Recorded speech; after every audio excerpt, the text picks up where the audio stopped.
Hey, so you clicked on this video either because you're a band 5 physiotherapist and you would like to know what a band 6 gets paid, and maybe that will help you make the decision of whether you make this step up, or you're either an aspiring physiotherapist and you just like to know what your pay looks like over the progression of your career if you choose to work in the NHS. Now, some things you've got to bear in mind before I show you my pay slip is the fact that, one, I don't work in a major city, like London, for instance. London has London waiting wage. Its areas slightly close to London have also got a percentage of London waiting wage. So the wage that you will see from mine is not what you may see in jobs you've looked at if you have looked at jobs where the pay is considerably higher for London compared to the rest of the UK. So that's one thing to bear in mind. Obviously, I have different deductions and done different tax things in comparison to other people, but we'll go through that as I go through the payslip. So if we just jump right into it. So looking at my payslip here, obviously I've blurred out my identifiable information, understandable here.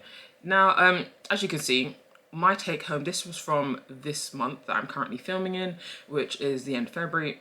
And you can see my take home was £2,418.40. So cool. And if you want to jump ahead, you can see that my deductions for this month were over £1,000 in deductions. But let's go to this section here first. So my base rate as a band 6, if you're new here, I'm a rotational band 6. I was a rotational, well, I am still technically a rotational band 5 physiotherapist, but I'm currently in this secondment position as a senior band 6.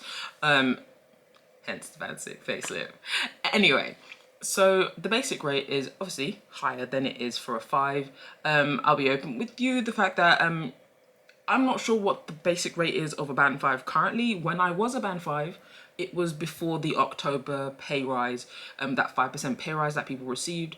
So the basic pay that I was receiving was obviously lower in that sense, so couldn't really compare. But my base rate is £19 per hour, let's say. Well, it is there. So cool. Now, breaking down the other things on the side, like business miles, that is for on-call. So we do on-call shifts, etc. And I get paid for the miles in terms of my miles for me driving from my home to the hospital and back to my home. Now, I wouldn't look at this basically take it with a pinch of salt when it comes to the on-call stuff. Every trust pays people differently. It's different. So my base rate is £20 for if I weren't called out, but that's my base rate. In the terms of the emergency work, that is also on call. The hours are done with on call. Absence is like obviously when I'm taking my annual leave and stuff. And then you got the Saturday, Sunday, because I also worked a weekend in the month. So if you're not sure, when it comes to your payslip, you get paid for the month prior. So this is my January, so my February payslip, but showing January information. So what you can see here is that, like I just said, in the month of January, I did my normal Monday to Friday shifts. I worked a weekend once. I had an on-call shift. I got called out on that on-call shift. Plus I also had some annual leave. But that's what you take from that. Now, when you move over here to the deductions, you can see that tax, I get deducted over £400 in tax. Well, just payee tax. National insurance get deducted close to £200. Pension hit me hard when it came to climbing from being a 5 to a 6. As a band 5, my pension percentage was a 7.7% of my wage, and even then, I found it to be, is the best way to put it. Just based off the fact that, maybe it's because of the fact that the jobs I've done before, I've opted out of the pension. But I always knew that when I came to my proper career that I would stay in the pension scheme. It does hurt to see how much that goes out of my wage towards pension, because I consider myself considerably young at 26, but it is planning for my future, so that's a good thing. And the NHS pension is known to be a good pension down the long run, but seeing that almost 10% of my wage comes out and goes to pension hurts.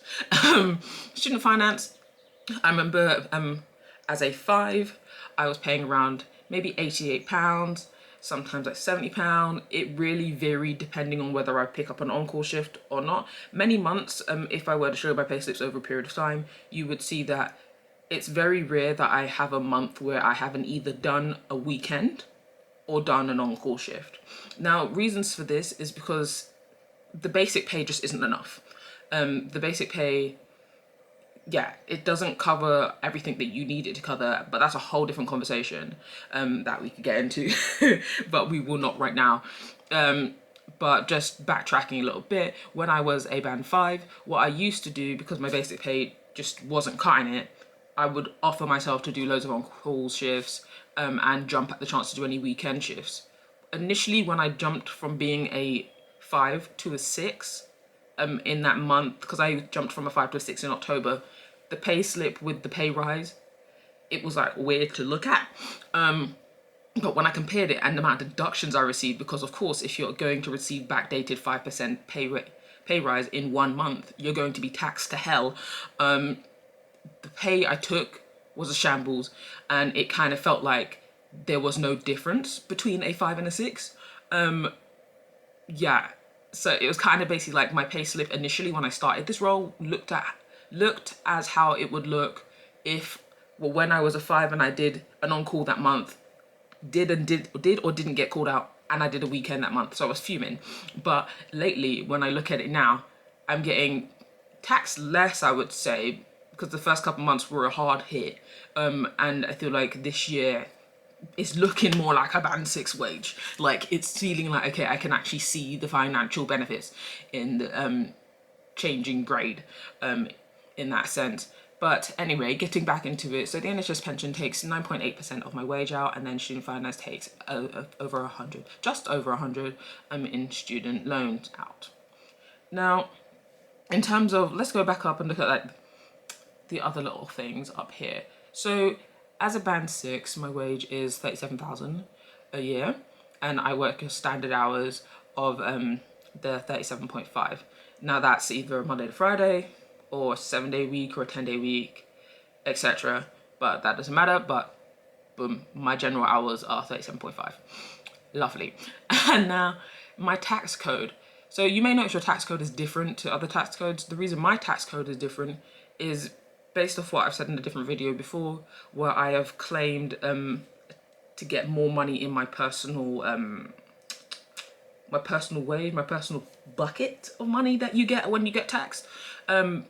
One, because things we have to pay for as healthcare workers, you have to pay for HCPC. That's a subscription that you have to pay for. That's non-negotiable if you want to practice.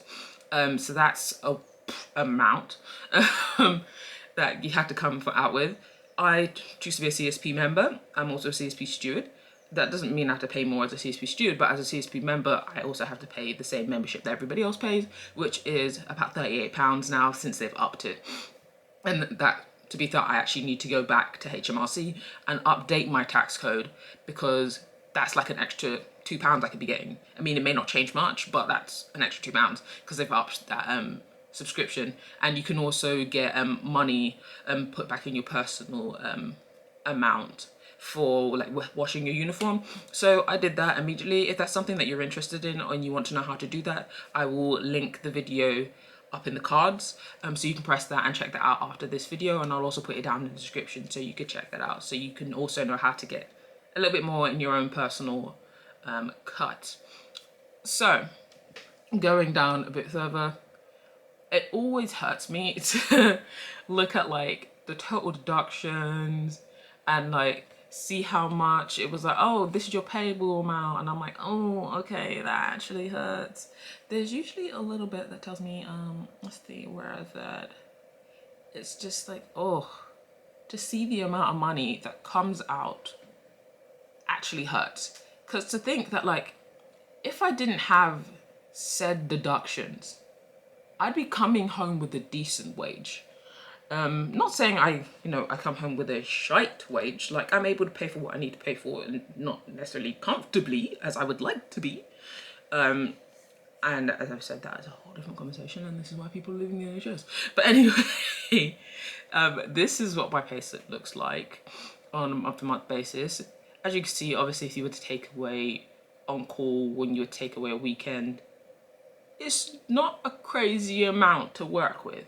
And this is before deductions of the £3,111.50.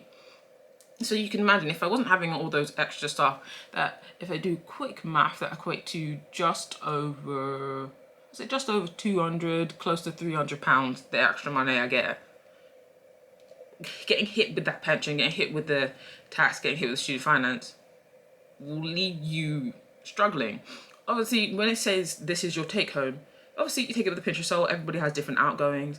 You have like little subscriptions in general. Like I obviously have like Spotify, I have my car, I have my car insurance, obviously paying rent, food overhead, like rental insurance, all of that stuff. So in reality, once you pay for everything that you have to pay for, you're not really left with a lot at the end of the month, which hurts. But it's one of those things where, let's just close that, I'll bring it back to my screen. But it's one of those things where it's like, yes, I knew going into it that the NHS pay isn't amazing, and I'm hoping that over the years that it's something that gets looked into more and that we get the appreciation that we deserve in terms of with pay, because it's not just, I know there's been a lot about doctors and nurses, but like everyone in the healthcare sector has worked hard to get to where they are, and to get to the qualifications that they require. So I'm kind of just like, give me something, please. A little something, bit more, because yeah, it's just hard out here, especially with the cost of living. It's not easy. It's definitely a blessing for myself, the fact that I live in a dual income household. If this was me on my own, I don't know how I would survive. I mean, I would be at home with family. I wouldn't have moved out. But these are just things to take into consideration, that your life looks different to my life. You may be lucky and not have as many outgoings as I have and be able to take that home comfortably, pretty much as it is. But I don't have said blessings. But I hope it was insightful to be able to look into what an NHS Band 6 payslip looks like. And if you have any questions, leave them down in the comments below. Give this video a thumbs up and subscribe to see more content about physiotherapy, lifestyle, and travel. See you guys in the next video. Bye, guys.